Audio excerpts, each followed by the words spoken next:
এইজন্য মসজিদে শুধু তাসবিহ তাহলিল জিকির আজকার কোরআন তেলাওয়াত নামাজ রোজা দিয়ে ক্ষান্ত থাকা যাবে না, এটা অবশ্যই পড়তে হবে। কিন্তু পাশাপাশি ইসলামকে বিজয় করবার জন্য যারা কালেমা পড়েছে, নবীর উম্মত বলে দাবি করে, তাদেরকেও জীবন্ত মূর্তিকে সরিয়ে ইব্রাহিমের আসল সন্তান যারা দ্বীনকে প্রতিষ্ঠা করতে চায় তাদের সঙ্গে হাত মিলায়ে গোটা পৃথিবীকে ইসলামের ছায়াতে আনার জন্য আন্দোলন করার দরকার আছে না নাই? এই আন্দোলন করতে হবে কারণ যদি হাত জল লাগে দেখাও মুসলমান। যুগে যুগে নবী যারা এসেছিলেন, রাসূলগণ যারা এসেছিলেন, আম্বিয়া আলাইহিমুস সালামগণ এবং আম্বিয়া আলাইহিমুস সালামের উত্তরসূরি যারা ছিলেন, ওয়ারাসাতুল আম্বিয়া, এবং যারা মুমিন মুত্তাকি, তাদের দিন কোনোদিনই ভালো যায় নাই। তারা সর্বদা পরীক্ষার উপর থেকেছেন। সুতরাং এই মাহফিলে যারা এসেছি, আপনার আমার জীবন যে খুব সুখে যাবে এটিও ভাবার প্রয়োজন নেই। কারণ যারা মুমিন তারা দুনিয়ায় থাকতে আসে না, এখান থেকে বের হয়ে আল্লাহর জান্নাতে যাওয়ার জন্য প্রস্তুতি গ্রহণ করে, ঠিক কিনা বলেন? সুতরাং আমাদের গন্তব্য জান্নাত, বলেন তো কি? আওয়াজ দিয়ে বলেন, আমাদের গন্তব্য কি? হামিদ। আউযু বিল্লাহি মিনাশ শাইতানির রাজীম। বিসমিল্লাহির রাহমানির রাহিম।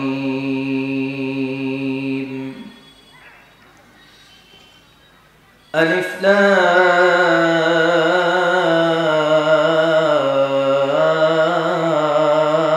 লাম মিম।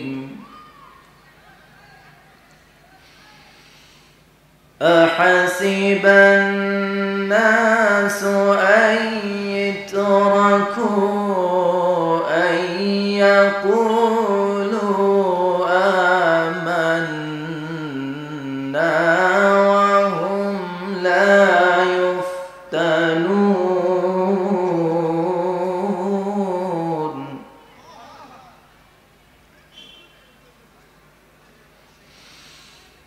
وَلَقَدْ فَتَنَّا الَّذِينَ مِنْ قَبْلِهِمْ فَلَيَعْلَمَنَّ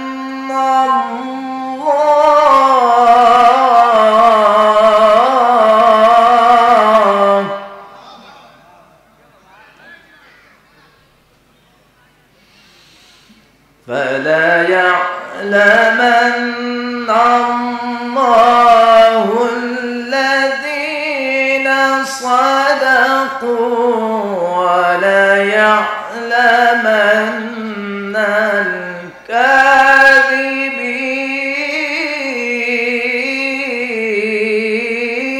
الكاذبين.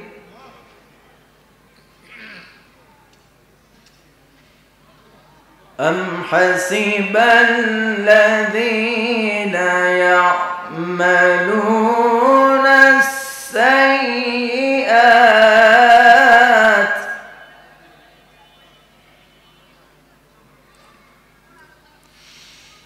أم حسب الذين يعملون السيئات أن يسبقونا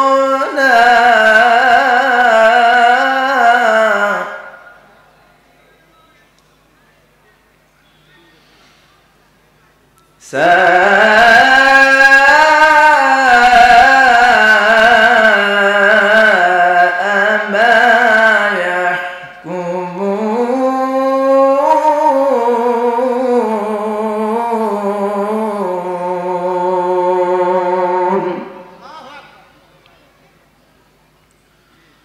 عن أبي هريرة رضي الله تعالى عنه قال قال رسول الله صلى الله عليه وسلم الدنيا سجن المؤمن وجنة الكافر. رواه مسلم. إن الله وملائكته وملائكته يصلون على النبي يا أيها الذين آمنوا صلوا عليه وسلموا تسليما সবাই জবান খুলে দরুদ ইব্রাহিম পাঠ করুন আল্লাহুম্মা সাল্লি আলা মুহাম্মদ ওয়া আলা আলি মুহাম্মদ কামা সাল্লাইতা আলা ইব্রাহিম ওয়া আলা আলি ইব্রাহিম ইন্নাকা হামিদুম মাজিদ اللهم بارك على محمد وعلى آل محمد كما باركت على إبراهيم وعلى آل إبراهيم إنك حميد مجيد মুমিন তো কখনো মাথা নত করে না, হোক না সে বন্দী কারাগারে। মুমিন তো কখনো মাথা নত করে না, হোক না সে বন্দী কারাগারে। আল্লাহর ভালোবাসা যে পেয়েছে রুখবে তারে বলো কেমন করে। মুমিন তো কখনো মাথা নত করে না, হোক না সে বন্দী কারাগারে। ঠিক কিনা বলেন? দুনিয়ার আদালতে হয় যদি ফাঁসি, দেখবে মুখে সদা সুখের হাসি। দুনিয়ার আদালতে হয় যদি ফাঁসি, দেখবে মুখে সদাই সুখের হাসি। ঠিক কিনা বলেন? মুমিনকে ভয় করে? দুনিয়ার আদালতে হয় যদি ফাঁসি, দেখবে সদাই মুখে সুখের হাসি। হামজার মতো করে জীবন বিলায় সে তো, হামজার মতো করে জীবন বিলায় সে তো, মুক্তি চাই শুধু শেষ বিচারে। মুমিন তো কখনো মাথা নত করে না, হোক না সে বন্দী কারাগারে। আল্লাহ সবার বুক ভরা কলিজা ভরা ঈমান এবং সাহস বাড়িয়ে দেন, বলেন আমিন। এই জন্য মসজিদে শুধু তাসবিহ, তাহলিল, জিকির, আজকার, কোরআন তেলাওয়াত, নামাজ, রোজা দিয়ে ক্ষান্ত থাকা যাবে না। এটা অবশ্যই পড়তে হবে, কিন্তু পাশাপাশি ইসলামকে বিজয় করবার জন্য যারা কালেমা পড়েছে, নবীর উম্মত বলে দাবি করে, তাদেরকেও জীবন্ত মূর্তিকে সরিয়ে ইব্রাহিমের আসল সন্তান যারা দ্বীনকে প্রতিষ্ঠা করতে চায়, তাদের সঙ্গে হাত মিলায়ে গোটা পৃথিবীকে ইসলামের ছায়াতে আনার জন্য আন্দোলন করার দরকার আছে না নাই? এই আন্দোলন করতে হবে। কারণ যদি হাত জল লাগে দেখাও মুসলমান। যুগে যুগে নবী যারা এসেছিলেন, রাসূলগণ যারা এসেছিলেন, আম্বিয়া আলাইহিমুস সালামগণ এবং আম্বিয়া আলাইহিমুস সালামের উত্তরসূরি যারা ছিলেন, ওয়ারাসাতুল আম্বিয়া, এবং যারা মুমিন মুত্তাকি, তাদের দিন কোনোদিনই ভালো যায় নাই। তারা সর্বদা পরীক্ষার উপর থেকেছেন।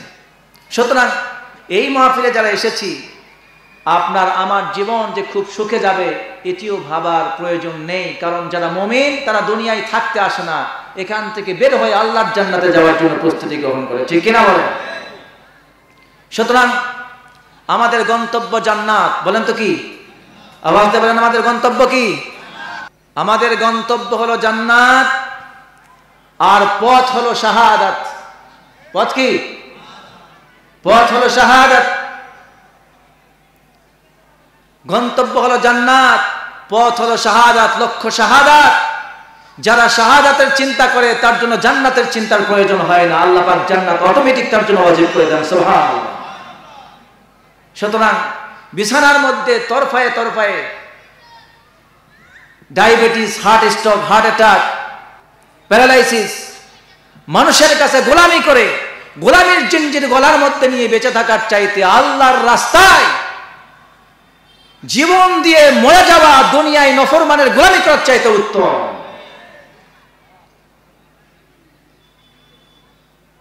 সুতরাং আমরা আল্লাহর সন্তুষ্টি চাই নাকি মানুষের? কথা বলতে হবে, আল্লাহর সন্তুষ্টি নাকি মানুষের?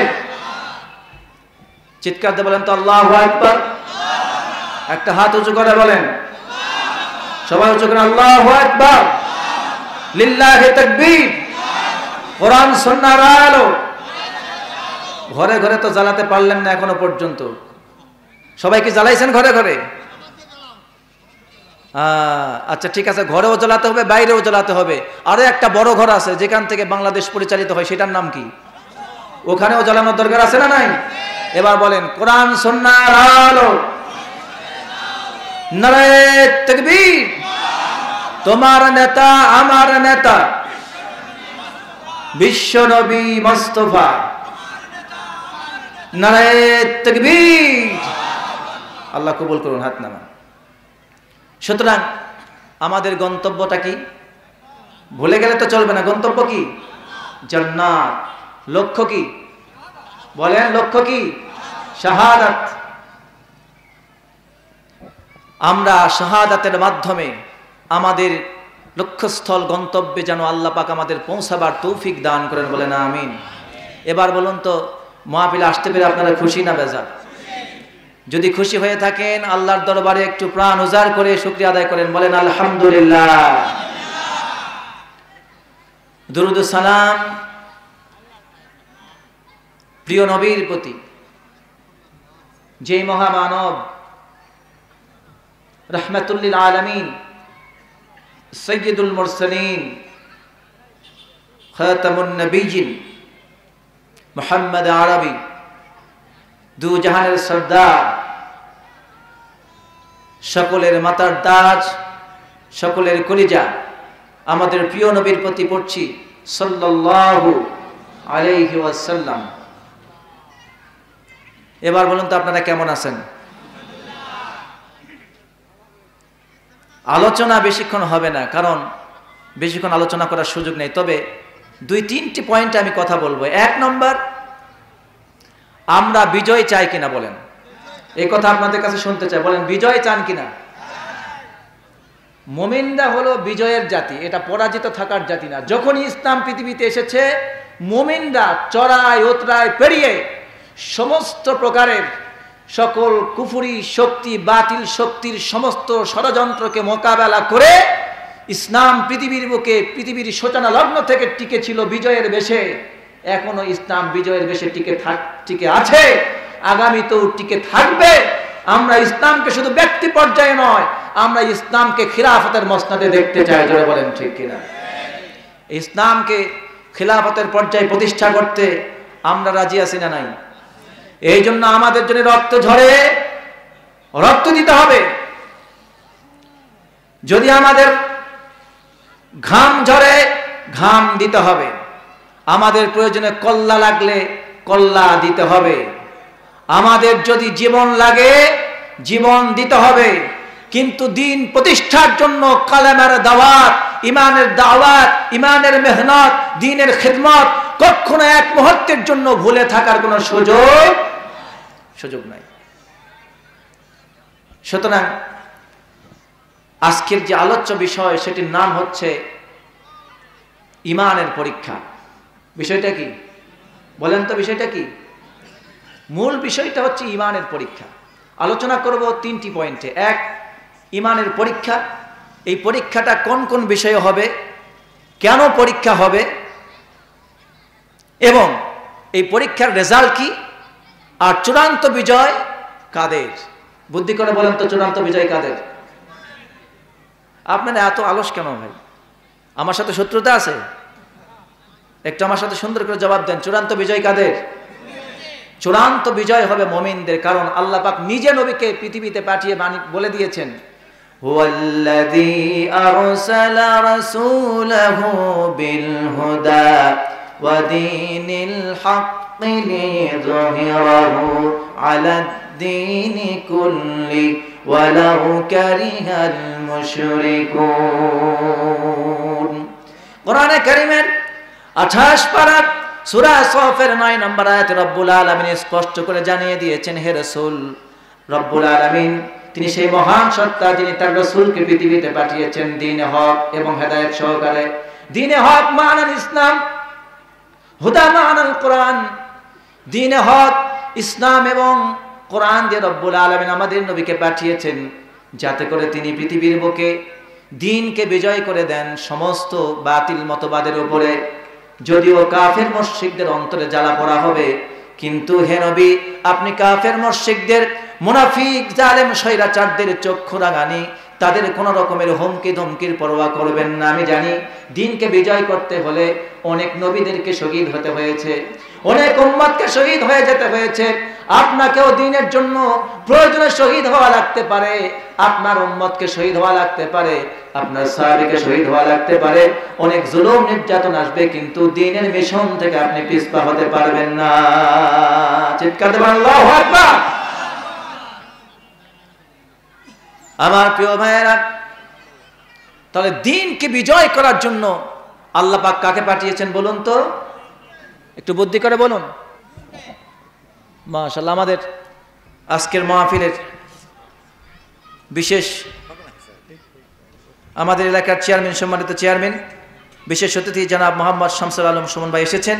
আমরা তাকে মোবারকবাদ জানাই, ধন্যবাদ জানাই। আল্লাহ তাআলা তাকে কোরআনের মাহফিলে বসে কোরআন শোনার তৌফিক দান করুন, বলেন আমিন। এই দেশে দাওয়াতি মানহাজের ব্যাপারে আলেমদের অনেক ভুল ধারণা আছে। অনেকে এসে আমরা বক্তব্য শুরু করি আগে দল বিরোধী দিয়ে, রাষ্ট্র বিরোধী বক্তব্য দিয়ে, নেতা বিরোধী বক্তব্য দিয়ে। কিন্তু যেই সব দল, যেই সব নেতারা এই দেশে কাজ করে যাচ্ছেন, তাদেরকে যদি কোরআনের দাওয়াত সঠিকভাবে দেওয়া যায়, এই দাওয়াত যদি তারা গ্রহণ করে, তারা যদি পরিবর্তন হয়ে যায়, তাহলে আমাদের 40 বছরের বক্তব্য ওনাদের 1 ঘন্টায় যথেষ্ট। কথা বলতে হবে, ঠিক কিনা বলেন? সুতরাং আমরা দোয়া করবো রব্বুল আলামিন তাদেরকে যেন দ্বীনের কাজ করার তৌফিক দান করেন, বলেন আমিন। তাহলে আমাদের নবীকে পৃথিবীতে পাঠিয়েছেন কেন বলুন তো? কথা ভুলে গেলে তো হবে না। দ্বীনকে কি করার জন্য? বিজয় করার জন্য। তাহলে এবার বলুন তো, আমাদের নবী শুধুই নবী নাকি নেতাও? কথা বলেন, নবী শুধু নাকি নেতাও?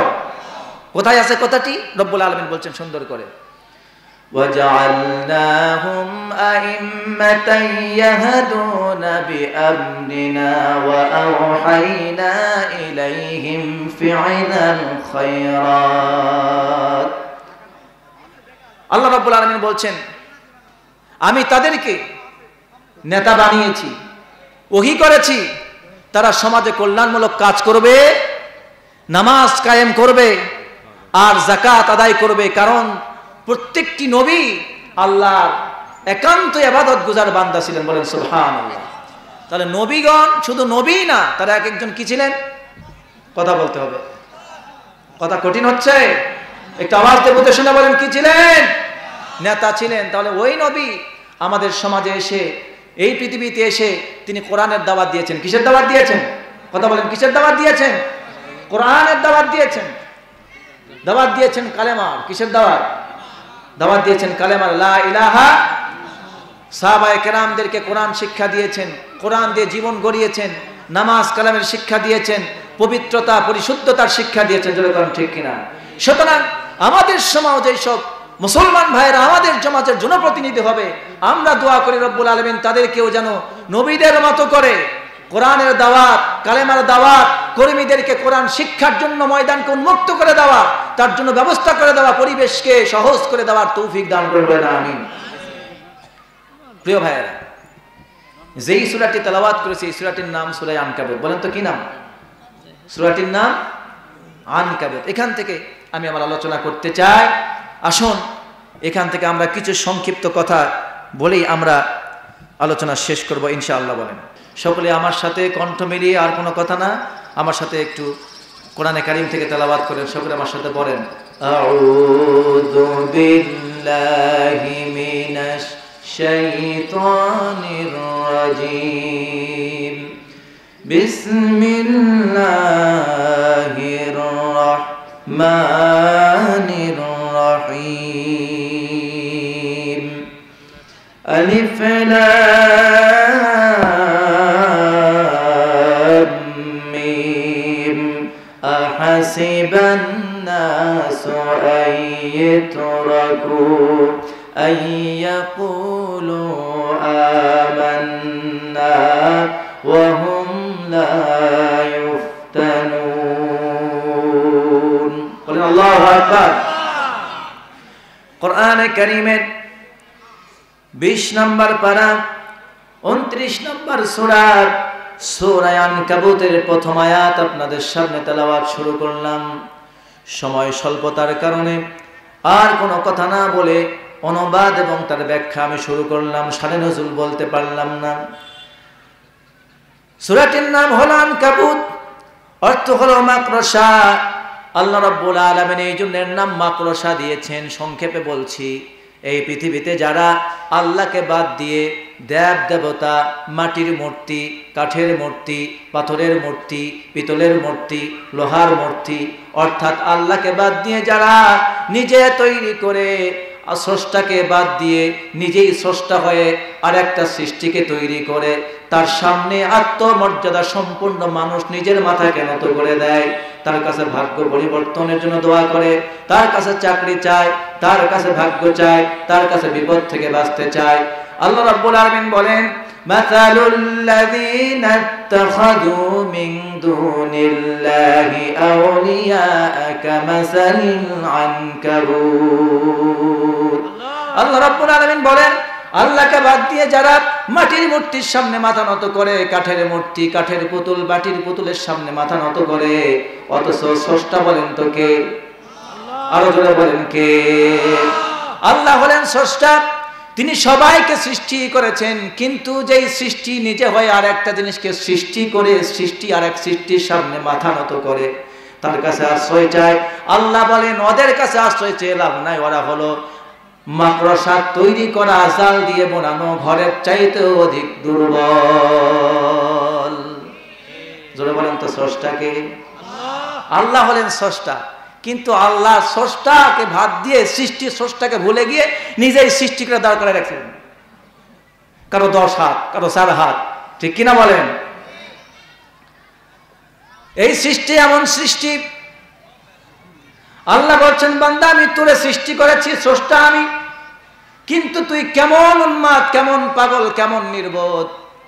আমি আল্লাহকে বাদ দিয়ে নিজেই স্রষ্টা হয়ে আর একটা সৃষ্টিকে সৃষ্টি করে তার সামনে মাথা নত করো, সে তো তোমার কোনো ভাগ্যের পরিবর্তন করতে পারবে না। জোরে বলুন তো, মানুষের ক্ষমতা দেওয়া, ক্ষমতা ছিনিয়ে নেওয়া, ভাগ্যের পরিবর্তন করা, মানুষের হায়াত এবং মাউত, জাগতিক সবকিছু পরিচালনার একমাত্র মূল চাবিকাঠি যার হাতে, তার নাম কি?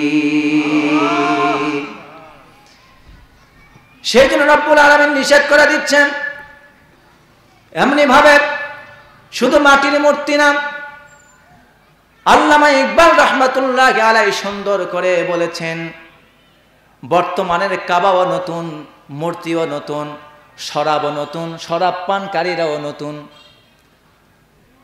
এই সময়ের মূর্তি নতুন, কাবা নতুন, আবার শরাব অর্থাৎ মদও নতুন, মদ যারা পান করে তারাও নতুন। আগের মতো মদ পানকারী, শরাব পানকারী, আগের মতো কাবায় যারা মূর্তি রাখতো তাদের মতো মূর্তি স্থাপনকারী আর নাই বোধহয়। এখন আছে নতুন করে, ঠিক কিনা বলেন? আল্লাহর নবী ইব্রাহিম আলাইহিস সালাম তিনি মূর্তি ভেঙে কাবা নির্মাণ করেছিলেন, আর বর্তমানের ইব্রাহিমের সন্তানেরা নিজেরাই মূর্তি নির্মাণ করে, ঠিক কিনা? আল্লামা ইকবাল বলেছেন, বুত শকন উঠ গায়ে বাকি जो रहे बतगर है था इब्राहिम पे दर और पीसर आसर है। মূর্তি ভাঙার দল পৃথিবী থেকে বিদায় হয়ে চলে গেছে। বর্তমানে ইব্রাহিমের সন্তানেরা এখন যারা আছে তারা নিজেরাই মূর্তি নির্মাণ করে। কথা বুঝতেছেন? মূর্তি ভাঙার দল পৃথিবী থেকে বিদায় নিয়েছে, আর এখন যারা আছে তারা মূর্তি কি করে? তৈরি করে। মূর্তি ভাঙার দল পৃথিবী থেকে বিদায় হয়ে গেছে, কিন্তু এখন যারা আছে নিজেরাই মূর্তি নির্মাণ করে। আর এরা ইব্রাহিমের সন্তান হয়ে ইব্রাহিমের পিতা আজরের মতো মূর্তি তৈরির কারিগর হয়ে ইব্রাহিমের পিতা আজর সেজে বসে আছে। মুসলমানের বাচ্চারা জোরে গান ঠিক কিনা? আওয়াজ দিয়ে বলতে হবে ঠিক না ঠিক মুসলমান? হাত বেজোর হ্যায় ইলহাদ সে দিল খগর হ্যায় উম্মতে বা'স রসওয়ায়ে পয়গম্বর হ্যায়। বর্তমানে যারা আছে তাদের বাহুতার শক্তি নাই। এখন যারা নবীর উম্মত বলে দাবি করো, ইব্রাহিমের সন্তান বলে দাবি করো, আল্লামা ইকবাল বলতেছে ইব্রাহিমের সন্তান আর এই নবীর উম্মতের বাহুর মধ্যে শক্তি নাই, আছে দেহ, বাহুতে শক্তি নাই। তোমাদেরকে নবী উম্মত বলতেও লজ্জা করে। নাউযুবিল্লাহ। কথা বুঝতে আসতেছে? আল্লাহর নবী যখন মক্কায় নবুয়ত পেলেন, দাওয়াত দিলেন, কাবার মধ্যে কয়টা মূর্তি ছিল জানা আছে তো অনেকের? কয়টা? 360টা মূর্তি ছিল। বলুন তো, মক্কা বিজয়ের আগে যতক্ষণ না আল্লাহর নবী ক্ষমতা পেয়েছেন ততক্ষণ পর্যন্ত দাওয়াত দিয়ে গেছেন, মূর্তি কি বের করতে পারছিলেন? কাবার ভিতরে ছিল 360টা মূর্তি। আল্লাহর নবী দীর্ঘ 13 বছর দাওয়াত দিয়েছেন, মক্কায় কাজ হয় নাই। মদিনায় গিয়ে ইসলামী খিলাফত কায়েম করে, ইসলামী রাষ্ট্র কায়েম করে 8 বছরের মাথায় মক্কা বিজয় হয়ে গেল। এরপর আল্লাহর নবী ওই কাবার ভেতরে ঢুকলেন আর বললেন, কুল জাআল হক ওয়া যাহাকাল বাতিল ইন্নাল বাতিলা কানা যাহুকা লিল্লাহি তাকবীর।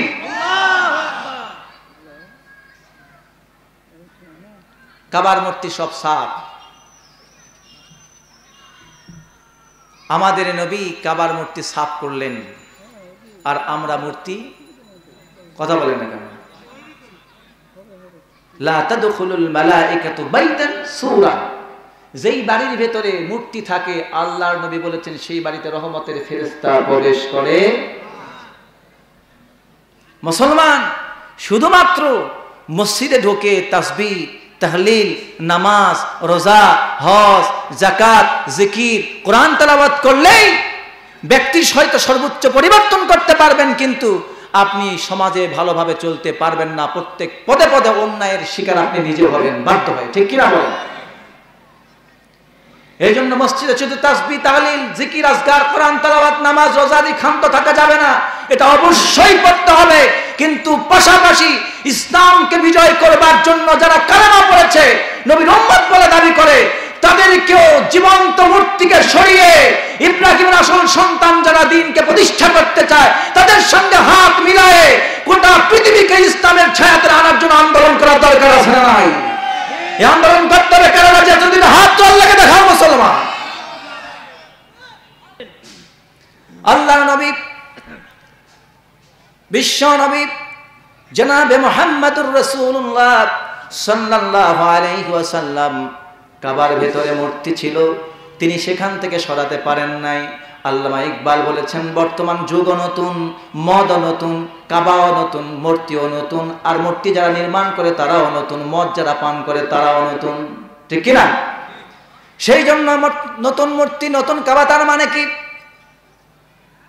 শুধু ওই সময়ে মূর্তির চিন্তা করলে হবে না। বর্তমানে আমরা যারা সেই সময় কাবার ভেতরে যারা মূর্তি ঢুকিয়েছিল, বর্তমানেও দেখেন তারা সেই সময় নেতৃত্ব পর্যায়ে ছিল। এখনো যারা মূর্তি নির্মাণ করছে আমরা তাদের বিরোধিতা করছি না, তবে বিরোধিতা এই জায়গায় দলের নয়, কোনো ব্যক্তির নয়। মূর্তির বিরোধিতা এই জন্য, মূর্তি বা ভাস্কর্যের নামে কোনো স্মৃতিচিহ্ন মুসলমান ধারণ করতে পারে না। তাকে মাতফুন করব। আব্দুল্লাহ জুল বাজাদাইনের লাশ হযরত আবু বকর, হযরত ওমর যখন আল্লাহর নবীর কবরের পাশে নিয়ে গেলেন।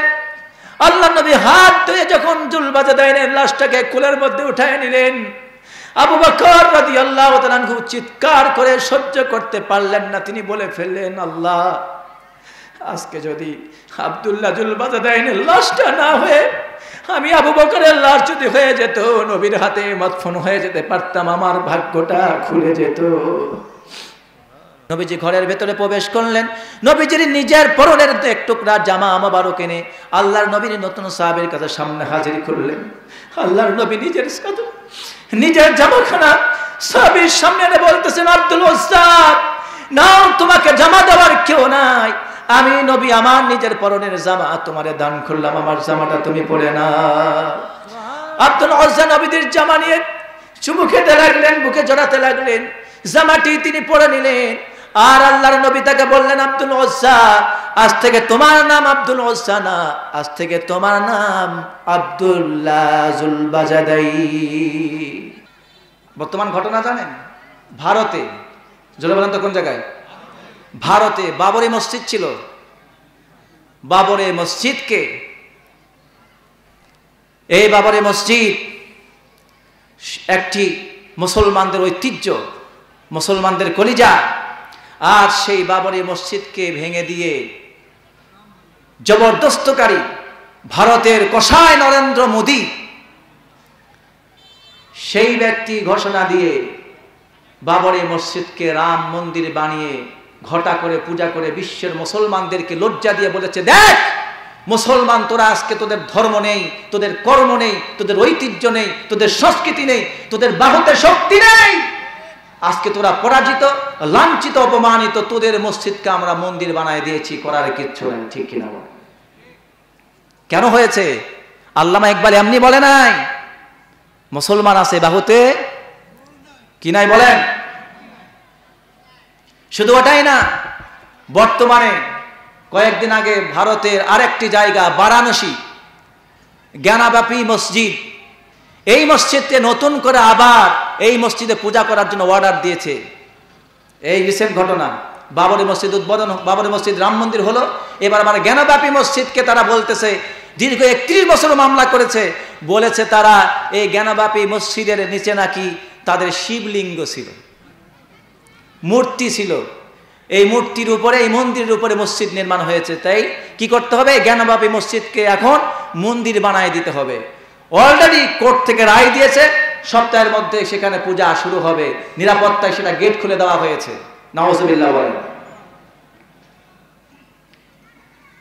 আল্লাহর নবী মক্কায় যখন কোরআনের দাওয়াত দিচ্ছিলেন, কালেমার দাওয়াত দিয়েছিলেন, তখন মক্কায় কাফের মুশরিক আবু জেহেল, আবু লাহাব, উতবা, শাইবা, ওয়ালিদ ইবনে মুগীরা, আবু সুফিয়ান, তারা আল্লাহর নবীকে কাবায় নামাজ পড়তে দেয় নাই। সত্য না মিথ্যা? কথা বলতে হবে, সত্য নাকি মিথ্যা? শুধু তাই না, আল্লাহর নবী যখন হিজরত করে মদিনায় চলে যাবেন, সেই দিন শেষ বিদায়ের বেলায় বলেছিলেন কাবার রক্ষককে, যেন যার হাতে চাবি ছিল, সেই চাবি রক্ষককে বলেছিল, ভাই আমি তো মক্কা ছেড়ে চলেই যাচ্ছি, কিন্তু শেষবারের মতো একবার আমার এই কাবায় আল্লাহর ঘরে একটা বার ঢুকে চাবি দাও, আমি আল্লাহর কাছে 2 রাকাত নামাজ পড়ে দোয়া করি। শেষ বিদায়ের দিন পর্যন্ত আল্লাহর নবীকে বলা হয়েছে, আপনার জন্য এই মসজিদে ঢোকা নিষিদ্ধ, আপনাকে মসজিদে ঢুকতে দেওয়া যাবে না।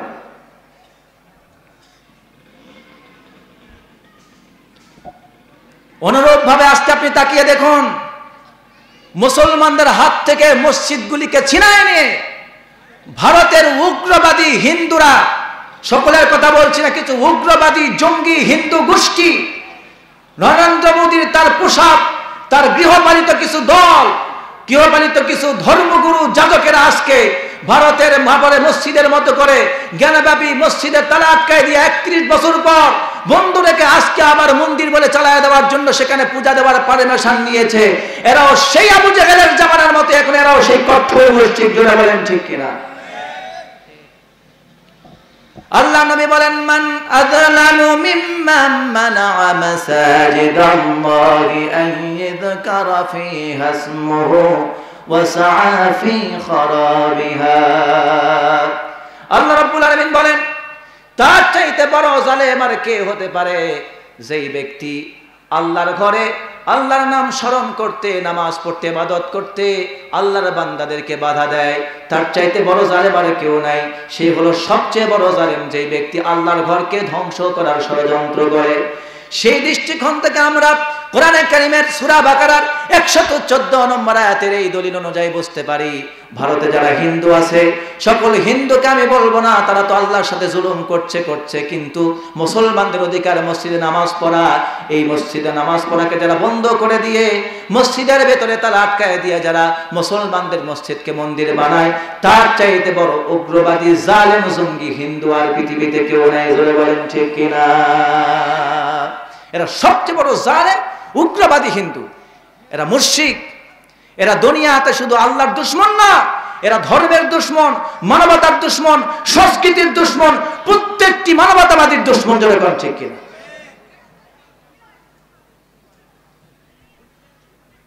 আল্লাহর নবী সাল্লাল্লাহু আলাইহি ওয়াসাল্লাম তিনি দাওয়াত দিলেন মক্কায়, কত কষ্ট করলেন, মসজিদে নামাজ পড়তে পারলেন না, হিজরত করে চলে গেলেন মদিনায়। আমার প্রিয় ভাইয়েরা, মক্কায় সাহাবায়ে কেরাম ইমানের পরীক্ষা দিয়েছেন, হযরতে খাব্বাব পরীক্ষা দিয়েছেন, হযরতে বেলাল রাদিয়াল্লাহু আনহু পরীক্ষা দিয়েছেন, হযরত আম্মার পরীক্ষা দিয়েছেন, হযরতে সুমাইয়া তো শহীদ হয়ে গিয়েছেন ইসলামের জন্য, ঈমানের জন্য, ঠিক না?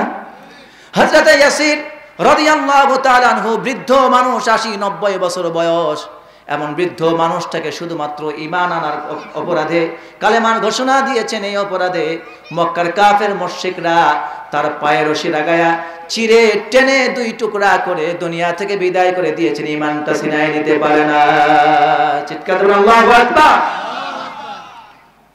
সাহাবায়ে কেরাম অনেক কষ্ট, জুলুম, নির্যাতন সহ্য করেছেন, ঈমানের পরীক্ষা তাদের উপরে এসেছিল। আল্লাহ রাব্বুল আলামিন সেই সাহাবীদেরকে লক্ষ্য করে বলছেন, আহাসিবান নাসু আইয়ুতরাকু আইয়াকুলু আমান্না ওয়া হুম লা ইফতানুন। চিৎকার করে আল্লাহু আকবার। আল্লাহ রাব্বুল আলামিন মক্কার সাহাবীদেরকে লক্ষ্য করে আয়াতে কারিমা নাযিল করে জানিয়ে দিলেন, তোমরা কি মনে করেছো ও মক্কার সাহাবীরা, নবীর উম্মতেরা, নবীর সাহাবীরা, তারা কি মনে করেছে ঈমান এনেছি এই কথা বললেই তাদেরকে ছেড়ে দেওয়া হবে, তাদের কোনো পরীক্ষা জীবনে আসবে না? আল্লাহ রাব্বুল আলামিন অবশ্যই ঘোষণা দিলেন, তোমাদেরকে ঈমান আনার জন্য পরীক্ষা দিতে হবে। এই ঈমানের পরীক্ষা দিয়ে আমি কারো জীবনকে শহীদ হিসাবে কবুল করব, কাউকে দুনিয়াতে আমি টিকিয়ে রাখবো দ্বীনের জন্য। কেউ বা দ্বীনের জন্য ফাঁসির কাস্টে ঝুলবে, কেউ বা দ্বীনের জন্য শহীদ হয়ে যাবে, কেউ বা দ্বীনের জন্য পঙ্গুত্ব বরণ করবে, কেউ বা দ্বীনের জন্য আগুনে পুড়বে, কেউ বা মারা যাবে, কেউ বা লড়াই করবে, সংগ্রাম করবে। আমি আল্লাহর পক্ষ থেকে যখন যেই পরীক্ষার কথা আসবে, প্রত্যেকটি পরীক্ষায় তোমাদেরকে ধৈর্যের সাথে মোকাবেলা করে যেতে হবে, তবে আমার জান্নাতে যেতে পারবে। সুবহানাল্লাহ। দুনিয়া আপনার পরীক্ষার জায়গা। আল্লাহ রাব্বুল আলামিন কোরআনে কারিমে পরীক্ষাগুলি কিভাবে নেবেন, পরীক্ষা তো নেবেন, কিন্তু পরীক্ষার জায়গাগুলো কি কি রব্বুল আলামিন পরিষ্কার করে জানিয়ে দিচ্ছেন। আল্লাহ পাক বলছেন, وَلَنَبْلُوَنَّكُمْ بِشَيْءٍ مِّنَ الْخَوْفِ وَالْجُوعِ وَنَقْصٍ مِّنَ الْأَمْوَالِ وَالْأَنفُسِ وَالثَّمَرَاتِ وَبَشِّرِ الصَّابِرِينَ। চিৎকার করে আল্লাহু আকবার। সূরা বাকারা কোরআনে কারীমের 2 নম্বর পারা, 2 নম্বর সূরা, সূরাতুল বাকারার 19 নম্বর রুকুর 155 নম্বর আয়াতে কারিমায় আল্লাহ রাব্বুল আলামিন বলেন, আমি অবশ্যই তোমাদেরকে পরীক্ষা করব, ভয় দিয়ে, ক্ষুধা দিয়ে, জানমালের ক্ষতি দিয়ে, ফসল ফলাদির ক্ষতি দিয়ে আমি তোমাদেরকে পরীক্ষা করব, ভয় দিয়ে পরীক্ষা করব, ক্ষুধা দিয়ে পরীক্ষা করব, জানমালের ক্ষতি দিয়ে পরীক্ষা করব। কখনো তোমাদেরকে শহীদ হিসাবে মঞ্জুর করে নেব, কখনো পৃথিবীতে লড়াইয়ের ময়দানে টিকায় রাখবো, ফসল ফলাদির ক্ষতি দিয়ে দেব। সকল পরীক্ষার পরেও তুমি যদি সবর করতে পারো, তাহলে নবী তাদেরকে জানিয়ে দাও, এইসব সবরকারীদেরকে অবাশশিরিস সাবিরিন, তাদেরকে জান্নাতের সুসংবাদ শোনায় দাও। চিৎকার দিয়ে বলেন সুবহানাল্লাহ। আল্লাহ রাব্বুল আলামিন আরেক জায়গায় বলেন, أم حسبتم أن تدخلوا الجنة ولما يأتكم مثل الذين خلوا من قبلكم مستهم البأساء والضراء وزلزلوا حتى يقول الرسول والذين آمنوا معه متى نصر الله ألا إن نصر الله قريب قرآن الكريم সূরাতুল বাকারা 2 নম্বর পারা 2 নম্বর সূরা সূরাতুল বাকারার 26 নম্বর রুকুর 214 নম্বর আয়াতে রব্বুল আলামিন পরিষ্কার করে জানিয়েছেন তোমরা কি মনে করেছো এমনিতেই আমার জান্নাতে প্রবেশ করবে তোমাদের কোনো পরীক্ষা আসবে না অবশ্যই তোমাদের অবস্থা এখনো তো সেই জাতির মতো হয়নি ওই সব উম্মতের মতো হয়নি ওই সব নবীদের মতো হয়নি তোমাদের পূর্বে যারা নবী রাসূল এসেছিলেন তাদের উপর যারা ঈমান এনেছিলেন ওই সব নবী রাসূল এবং তাদের উম্মতের উপর যত কঠিন পরীক্ষা এসেছিল সেই পরীক্ষা তো এখনো তোমাদের উপরে আসে নাই তাদের উপরে কি পরীক্ষা এসেছিল কান লাগান মনোযোগ দেন কি পরীক্ষা তাদের উপরে এসেছিল তাফসীরগুলো ঘেটে ঘেটে দেখেছি তাদের উপর পরীক্ষা এসেছিল আল্লাহ পাক বলেছেন মাসাতুহুমুল বাসা ওয়াদ-দাররা ওয়া সুলসিলু তিন প্রকারের পরীক্ষা আল্লাহ পাক এখানে বলছেন এক নম্বর পরীক্ষা হলো জালেমদের জুলুম অত্যাচার ঈমানের উপর টিকে থাকার জন্য কালেমার দাওয়াত দেওয়ার জন্য ঈমানের দাওয়াত দেওয়ার জন্য ঈমানের উপর টিকে থাকার জন্য দ্বীনকে বিজয় করার জন্য যারা দাওয়াত দিয়েছিলেন তাদের উপর প্রথম পরীক্ষা এসেছে জালেমের পক্ষ থেকে জালেমদের অত্যাচার জুলুম অত্যাচার তাদের পক্ষ থেকে এসেছে অভাব অনটন তাদের পক্ষ থেকে এসেছে অভাব অনটন তাদের উপরে চেপে বসেছে জুলুম অত্যাচার এসেছে রোগ শোক বিপদ মুসিবত তাদের উপর চেপে বসেছিল জালেমরা তাদেরকে মেনে নিতে পারে নাই দিন ছেড়ে দেওয়ার জন্য বাধ্য করেছে মারতে মারতে অনেককে শহীদ করে দিয়েছে কত মার খেয়েছে কত নবী শহীদ হয়ে গিয়েছে কত উম্মত শহীদ হয়ে গিয়েছে তোমাদের পূর্বে অতএব তোমাদের উপরও কঠিন পরীক্ষা আসবে তাদের উপরে যখন এমনি করে জালেম কাফের মুশরিক মুনাফিক বেঈমানদের পক্ষ থেকে কঠিন জুলুম অত্যাচার এসেছিল রোগ শোক বিপদ মুসিবত যখন এসেছিল তখন যারা ঈমান এনেছিল নবীদের সাথে তারাও চিৎকার করে এই কথা তাদের মুখ থেকে বেরিয়ে গিয়েছিল আল্লাহর কাছে তারা চূড়ান্ত পর্যায়ে বলেছিলেন মাতা নাসরুল্লাহ আলা ইন্না নাসরাল্লাহি করিব আল্লাহর কাছে মার খেতে খেতে কাফের মুশরিকদের জুলুম অত্যাচার অভাব একদিকে অভাব অনটন একদিক থেকে রোগ শোক বিপদ মুসিবত চিকিৎসা নাই সবকিছু বিপদ যখন তাদের উপরে আসলো তখন সাহাবায়ে কেরাম সেই পূর্ববর্তী উম্মতদের সাহাবী এবং নবীগণ আল্লাহর দরবারে কাতর কণ্ঠে বলেছিল আল্লাহ তুমি তো ওয়াদা করেছিলে আমাদেরকে রক্ষা করবে সাহায্য করবে কখন তোমার সাহায্য আসবে চূড়ান্ত পর্যায়ে তখন আল্লাহ রাব্বুল আলামিন তাদেরকে জানিয়ে দিলেন আমার বান্দারা শোনো আমার সাহায্য খুবই নিকটবর্তী তোমরা সবর অবলম্বন করো ঈমানের দাওয়াত চালিয়ে যাও আমার সাহায্য এমন সময় আসবে যখন কাফের মুশরিকরা আমার হাত থেকে এক চুল পরিমাণ ছাল পাবে না জোরে কোন ঠিক কিনা আমার প্রিয় ভাইয়েরা পরীক্ষা এসেছে তাদের উপরে আমাদের উপরেও পরীক্ষা আসবে আল্লাহ পাক বলছেন পরীক্ষা না দিয়ে কাউকে জান্নাত দেওয়া হবে না এবার আপনাদের কাছে ছোট্ট একটা প্রশ্ন করতে চাই বলুন তো আমরা ঈমান এনেছি নাকি ঈমান পেয়েছি ঈমান আমরা পেয়েছি ঈমান আনি নাই যার কারণে ঈমানের দাম আমাদের কাছে নাই কিন্তু সাহাবায়ে কেরাম ঈমান এনেছিলেন ঈমানের জন্য ঈমানকে বাঁচিয়ে রাখতে গিয়ে ঈমানকে ধারণ করতে গিয়ে ঘর ছেড়েছেন বাড়ি ছেড়েছেন জায়গা ছেড়েছেন জমি ছেড়েছেন চাকরি ছেড়েছেন দেশ ছেড়েছেন এমনকি নিজের জীবনটা পর্যন্ত আল্লাহর রাস্তায় বিলায় দিয়ে শহীদ হয়ে গিয়েছেন কিন্তু ঈমান ছেড়ে দেন না হযরত আব্দুল্লাহ জুল বাজাদাইন তার ইসলাম গ্রহণের পূর্বে নাম ছিল আব্দুল উজ্জা আল্লাহর নবী হিজরত করে মক্কা থেকে মদিনায় চলে গেলেন মদিনায় চলে যাওয়ার পর 8 বছরের মাথায় হিজরতের 8 বছরের মাথায় মক্কা বিজয় হয়ে গেল আল্লাহর নবী মক্কাকে বিজয় করে ফেললেন আবার আল্লাহর নবী মক্কা বিজয় করে দিয়ে তিনি আবার মদিনায় চলে গেলেন আল্লাহর নবী পুরা মক্কাবাসী ইসলামের ছায়াতলে শান্তির সুশীতল ছায়াতলে তারা বসবাস করছে ইসলামের রূপ দেখে, সাহাবায়ে কেরামদের চরিত্র দেখে, মুসলমানদের ভ্রাতৃত্ব ভালোবাসা ঐক্য দেখে অনেক কাফের মুশরিক তাদের ন্যায় ইনসাফ দেখে মুসলমান হয়ে গিয়েছিল। নবীর চরিত্র দেখে, নবীর মুখ থেকে কালেমার দাওয়াত শুনে, তার নূর দেখে দেখে তারা ঈমান গ্রহণ করেছিলেন। তার মধ্যে একজন ছিল আব্দুল উজ্জা। নবীজি হিজরত করে মদিনায় চলে গেলেন। আব্দুল উজ্জা আগের থেকে নবীজির দাওয়াত তার কানে পৌঁছে গিয়েছিল। আল্লাহর নবীর পবিত্র জবান থেকে কালেমার দাওয়াত তার কানে পৌঁছার সাথে সাথে তার ভেতর অন্ধকার হৃদয়টা আলোকিত হয়ে উঠল। হযরতে আব্দুল উজ্জা এবার ইসলাম কবুল করার জন্য মানসিক প্রস্তুতি নিয়ে নিলেন, কিন্তু তার বাবা মারা গিয়েছিল। তার বাবা ছিল না, তিনি ছিলেন এতিম মানুষ। কি ছিলেন? এতিম। বাবা মারা গিয়েছে, এতিম মানুষ, চাচার ঘরে লালিত পালিত হচ্ছিলেন। আল্লাহর নবী হিজরত করে মদিনায় চলে গেছেন, আবার মক্কা বিজয় করে আবার মদিনায় চলে গেছেন। তিনি কিন্তু মক্কায় থাকেননি, যদিও আল্লাহর নবীর জন্ম কোথায়? এখনো নবী কোথায় শুয়ে আছেন বলেন তো? কথা বলেন, কোথায় শুয়ে আছেন? মদিনায়। মদিনাবাসী আনসাররা আল্লাহর নবীর কলিজাকে জয় করে ফেলেছিল। আলহামদুলিল্লাহ বলেন। মক্কার কাফের মুশরিকরা নবীকে কষ্ট দিয়েছে, আর মদিনার আনসারেরা ইসলাম গ্রহণ করার আগের থেকেই নবীকে গ্রহণ করে নিয়েছিল। সুবহানাল্লাহ বলেন। যারা ভালোবাসে তারা ভালোবাসা পায়, যারা বাসে না তখন পাবে না।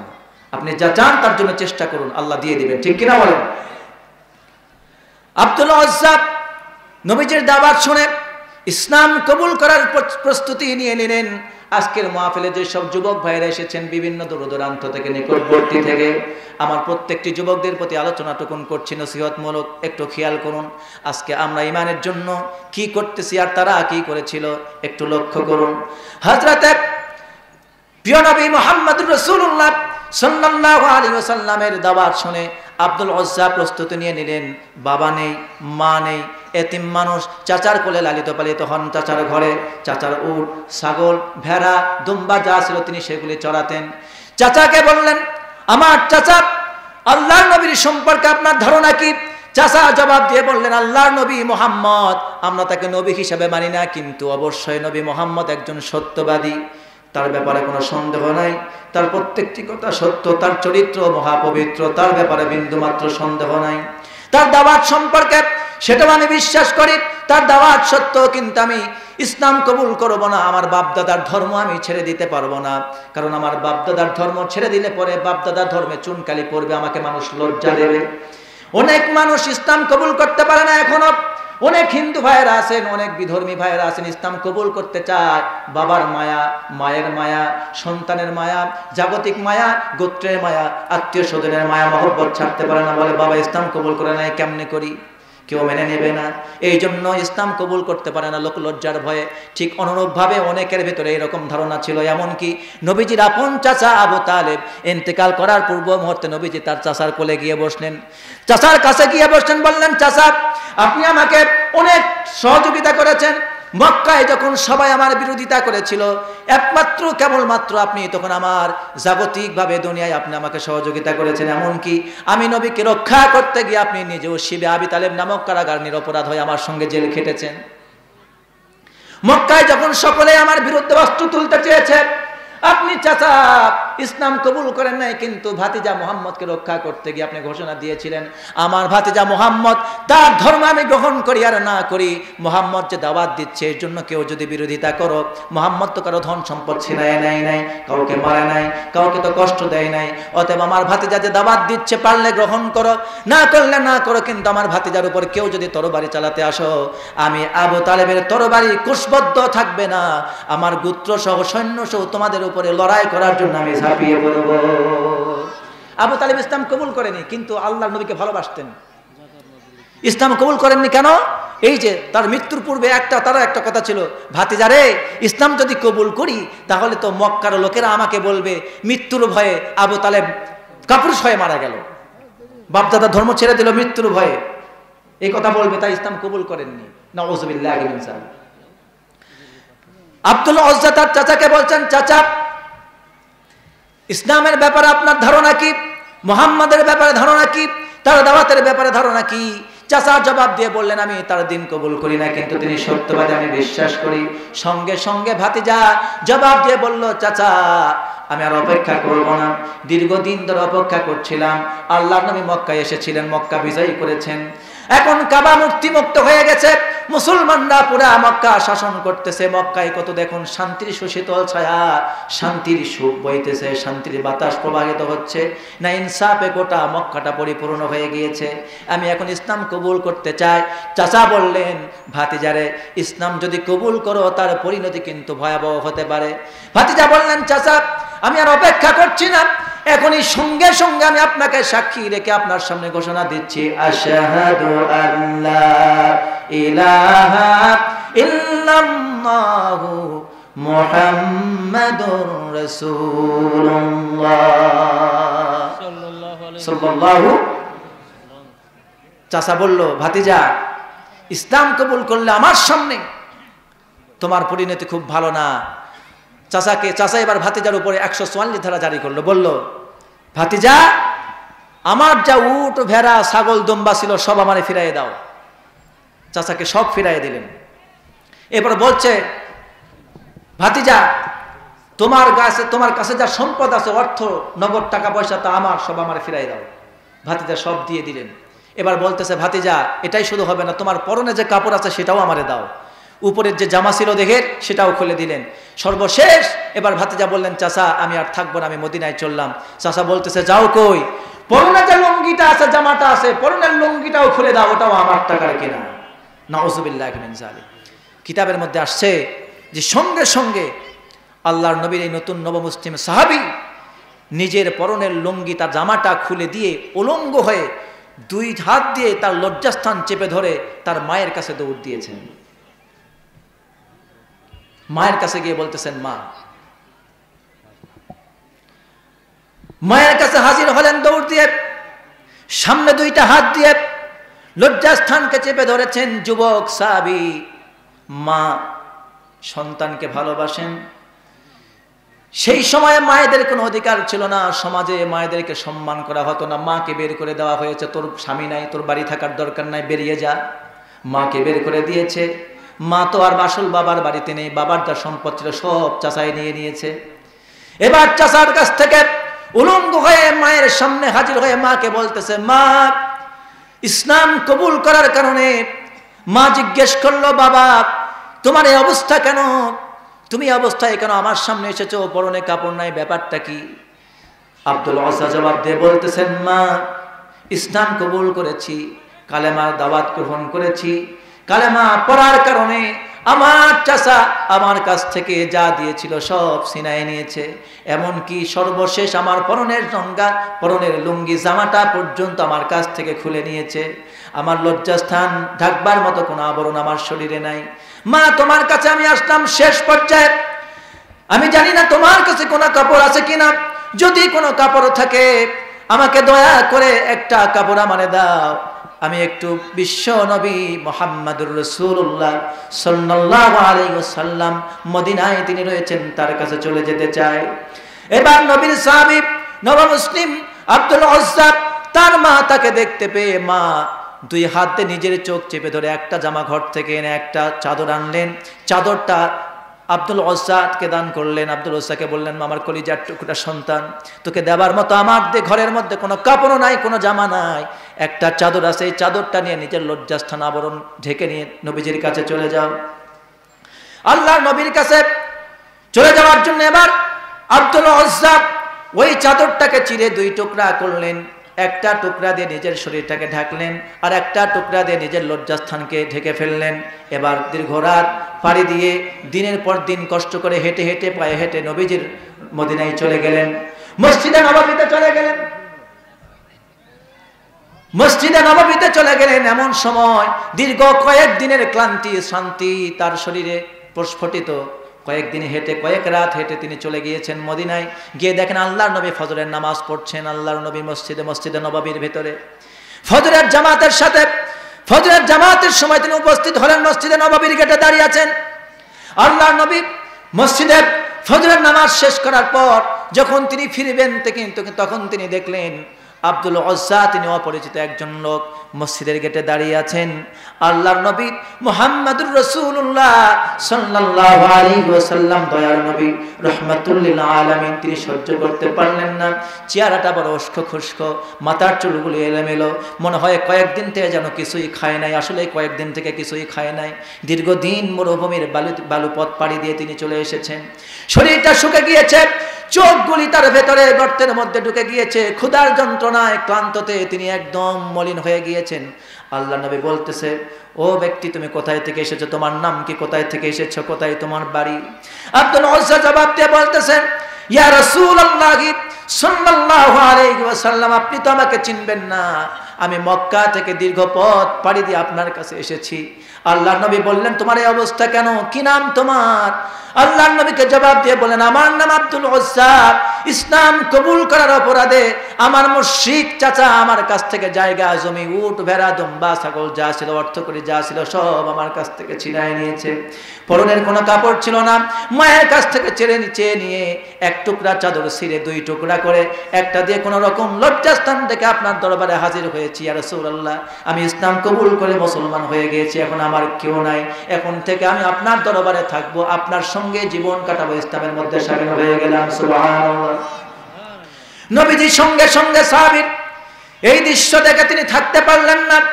নবীজির চোখ দিয়ে দরদর করে পানি এসে গেল। ক্লান্ত শান্ত চেহারা, উস্কো খুস্কো চেহারা, চুলগুলি এলোমেলো। একজন যুবক মানুষ ক্ষুধার যন্ত্রণায় কাতর হয়ে গিয়েছেন। নবীজি ঘরের ভেতরে প্রবেশ করলেন। নবীজির নিজের পরনের এক টুকরা জামা মোবারক এনে আল্লাহর নবীর নতুন সাহাবীর কাছে সামনে হাজির করলেন।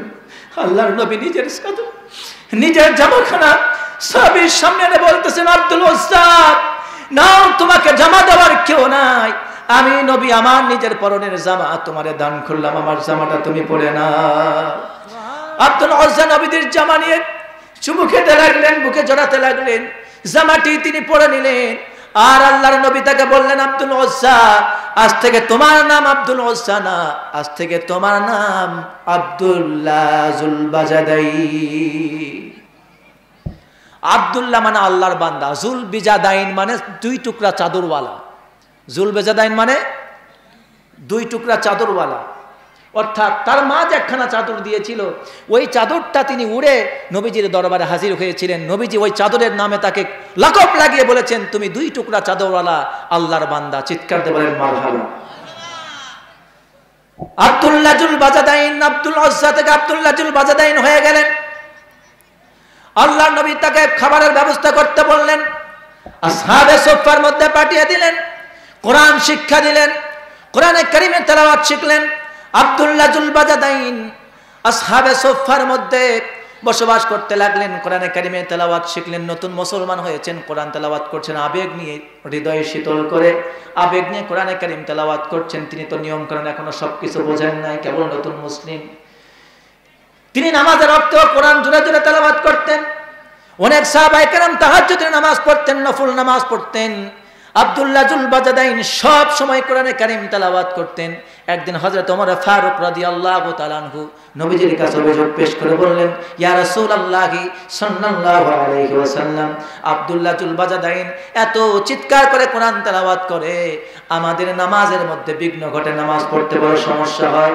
আল্লাহর নবী বললেন, ওমর ফারুক, আব্দুল্লাহ জুল বাজাদাইনের ব্যাপারে নালিশ করো না, অভিযোগ দিও না, কারণ আব্দুল্লাহ জুল বাজাদাইন ঈমান আনতে গিয়ে এত মজবুত ভাবে, এত দামি ভাবে ঈমান গ্রহণ করেছিল, ঈমান আনতে গিয়ে নিজের জামা টুকুন পর্যন্ত আনতে পারে না। আব্দুল্লাহ জুল বাজাদাইন ইতিমধ্যেই তাবুকের যুদ্ধের রণদামামা বেজে উঠল। নবীজি যুদ্ধে রওনা দিবেন, বলেন, আমার সাহাবীরা কোথায় আছো, যুদ্ধের প্রস্তুতি নাও। সকলের যুদ্ধের প্রস্তুতি নিল। হযরত আবু বকর, হযরত ওমর, হযরত ওসমান, হযরত আলী রাদিয়াল্লাহু আলাইহিম আজমাইন সকলে একত্রিত হলেন। সকল সাহাবীরা তাবুকের যুদ্ধের জন্য নবীজির সাহায্য চাইলেন। সবাই সাহায্য করলেন নবীজির চাদর মোবারকের ভিতরে। নবীজির চাদর বিছাইয়ে দিলেন। সকল সাহাবীরা সাহায্য করলেন। ওমর রাদিয়াল্লাহু তাআলা আনহু সাহায্য করলেন, ওসমান সাহায্য করলেন, আলী সাহায্য করলেন। এমনি করে প্রত্যেকেই সাহায্য করলেন। আবু বকর রাদিয়াল্লাহু তাআলা আনহু তিনিও সাহায্য করলেন। আমি ঘটনা বলছি না।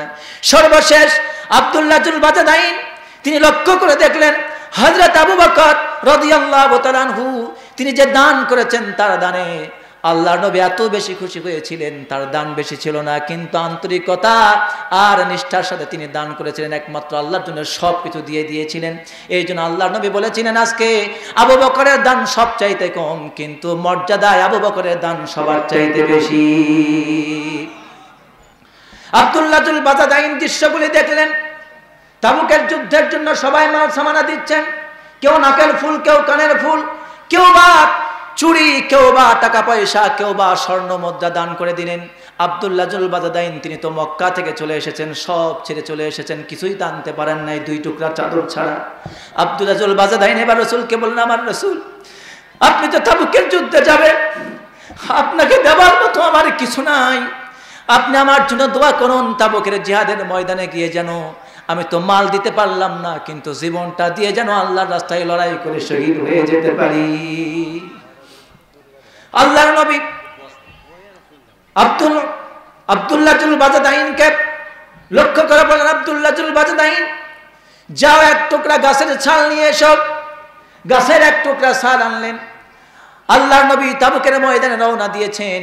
রওনা দেওয়ার পথে আব্দুল্লাহ জুল বাজাদাইনের শরীরের মধ্যে জ্বর উঠে গেল। আব্দুল্লাহ জুল বাজাদাইন আল্লাহর নবীকে বলতেছেন, আপনি আমার জন্য দোয়া করুন, আমি যেন জিহাদের ময়দানে গিয়ে শহীদ হয়ে যায়। আল্লাহর নবী বললেন, জুল বাজাদাইন, যাও গাছের একটা ছাল নিয়ে এসো। গাছের বাকল আনলো।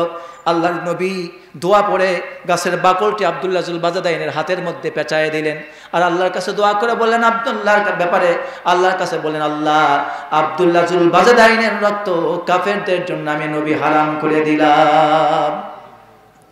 আব্দুল্লাহ জুল বাজাদাইন নবীজির এই দোয়ার কথা শুনে তিনি কান্নায় ভেঙে পড়লেন, আফসোস করলেন, বললেন, ইয়া রাসূলুল্লাহ সাল্লাল্লাহু আলাইহি ওয়াসাল্লাম, আমি চাইলাম তাবুকের ময়দানে গিয়ে শহীদ হয়ে যাব, আর আপনি বললেন আমার রক্ত কাফেরদের জন্য হারাম করে দিলেন। কি আশ্চর্যের দোয়া আপনি করলেন, আপনি কি চান না আমি শহীদ হয়ে যাই? আল্লাহর নবী বললেন, আব্দুল্লাহ জুল বাজাদাইন, তুমি তো জ্বরে ক্লান্ত, তুমি তো জ্বরে আক্রান্ত, তুমি তো অসুস্থ, তুমি যুদ্ধ করতে যাবে ঠিক আছে, কিন্তু এখন তুমি যদি যুদ্ধ না করো, তোমার যে জিহাদের তামান্না, শাহাদাতের তামান্না, শহীদ হওয়ার যে আকাঙ্ক্ষা, এখন তুমি যদি জ্বরের ঘরে আক্রান্ত হয়ে যদি বিছানায় মারা যাও, আল্লাহ রাব্বুল আলামিন তোমার শহীদ হিসাবে কবুল করে নেবেন। চিৎকার দিয়ে বলেন সুবহানাল্লাহ। আল্লাহর নবীর সাহাবী তিনি জিহাদের তামান্না নিয়ে, শাহাদাতের তামান্না নিয়ে তাবুকের ময়দানে রওনা হলেন। তাবুকের ময়দানে যাওয়ার পথে, তাবুকের ময়দানে যেখানে শিবির স্থাপন করলেন, আব্দুল্লাহ জুল বাজাদাইনের শরীরে জ্বর বেড়ে গেল। হঠাৎ করে আব্দুল্লাহ জুল বাজাদাইনের কথা আল্লাহর নবীর কানে পৌঁছে গেল। আব্দুল্লাহ জুল বাজাদাইন জ্বরে আক্রান্ত হয়ে ইন্তেকাল করেছেন। আল্লাহর নবী মুহাম্মদুর রাসূলুল্লাহ সাল্লাল্লাহু আলাইহি ওয়াসাল্লাম তার কথা শুনে বলে নিলেন, ইন্না লিল্লাহি ওয়া ইন্না ইলাইহি রাজিউন। দোয়া পড়লেন আর বললেন, তোমাদের বন্ধু, তোমাদের সাথী আব্দুল্লাহ জুল বাজাদাইনের গোসলের ব্যবস্থা করো, জানাজার ব্যবস্থা করো, দাফন কাফনের ব্যবস্থা করো। আব্দুল্লাহ জুল বাজাদাইনের গোসল, জানাজার সব ব্যবস্থা করা হলো। স্বয়ং নবীজি, আল্লাহর নবী বেশি সংখ্যক সাহাবীর জানাজা তিনি নিজে পড়ান নাই, যত স্বল্প সংখ্যক সাহাবীর জানাজা আল্লাহর নবী পড়িয়েছিলেন, তার মধ্যে অন্যতম আব্দুল্লাহ জুল বাজাদাইনের জানাজা নবীজি নিজে দাঁড়িয়ে ইমামতি করে পড়িয়েছেন। আল্লাহর নবী জানাজা পড়ালেন। এবার আব্দুল্লাহ জুল বাজাদাইনের লাশটা রাতের বেলায়, আব্দুল্লাহ জুল বাজাদাইনের লাশটা আল্লাহর নবী বলেন, আবু বকর, ওমর, 2 ভাই তোমরা 2 কাঁধে আব্দুল্লাহ জুল বাজাদাইনের লাশটা কাঁধে বহন করো। আবু বকর, ওমর আব্দুল্লাহ জুল বাজাদাইনের লাশটা কাঁধের মধ্যে বহন করে আনতেছেন রাতের বেলায়। হযরতে বেলাল রাদিয়াল্লাহু তাআলা আনহু বাতি জ্বালিয়ে নিয়ে কবরের পারে যাচ্ছেন, টিমটিম করে বাতিটা ধরে আছেন, লাশের সামনে দিয়ে তিনি যান, কবরের সামনে দাঁড়িয়ে আছেন। আল্লাহর নবী বললেন, ও সাথীরা আমার, আবু বকর, ওমর, তোমাদের ভাই আব্দুল্লাহ জুল বাজাদাইন, খবরদার তার সাথে বেয়াদবি করো না, সম্মানের সাথে তার লাশটা কবরে নিয়ে এসো। আল্লাহর নবী তার কবরে নিজে নামলেন আর বললেন, আমি নিজের হাতে আব্দুল্লাহ জুল বাজাদাইনের কবর লাশটাকে মাদফন করব। আব্দুল্লাহ জুল বাজাদাইনের লাশ হযরত আবু বকর, হযরত ওমর যখন আল্লাহর নবীর কবরের পাশে নিয়ে গেলেন, আল্লাহর নবী হাত ধুয়ে যখন জুল বাজাদাইনের লাশটাকে কুলের মধ্যে উঠায় নিলেন, আবু বকর রাদিয়াল্লাহু তাআলা আনহু চিৎকার করে সহ্য করতে পারলেন না, তিনি বলে ফেললেন, আল্লাহ, আজকে যদি আব্দুল্লাহ জুল বাজাদাইনের লাশটা না হয়ে আমি আবু বকরের লাশ যদি হয়ে যেত, নবীর হাতে মদফন হয়ে যেতে পারতাম, আমার ভাগ্যটা খুলে যেত।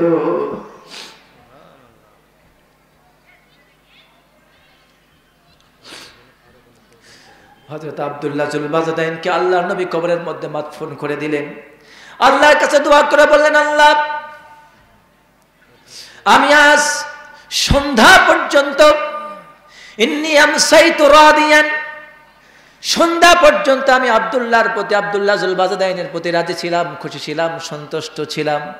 আল্লাহ ফারদি আনহু রাব্বুল আলামিন, তুমি তোমার আব্দুল্লাহ জুল বাজাদাইনের প্রতি তুমি রাজি আর খুশি হয়ে যাও। সুবহানাল্লাহ। আর আজকের মুনাফিকরা আব্দুল্লাহ জুল বাজাদাইন শাহাদাতের তামান্না নিয়ে জিহাদের ময়দানে গিয়েছেন, জ্বরে আক্রান্ত হয়ে শহীদ হয়েছেন, কিন্তু জিহাদের তামান্না, শহীদের তামান্না ছিল জ্বরে, কোন ঠিক কিনা? আর আজকে এক শ্রেণীর মুনাফিকরা তারা বলে জিহাদের কথা শুনলেই জঙ্গির গন্ধ পায়, আছে না নাই?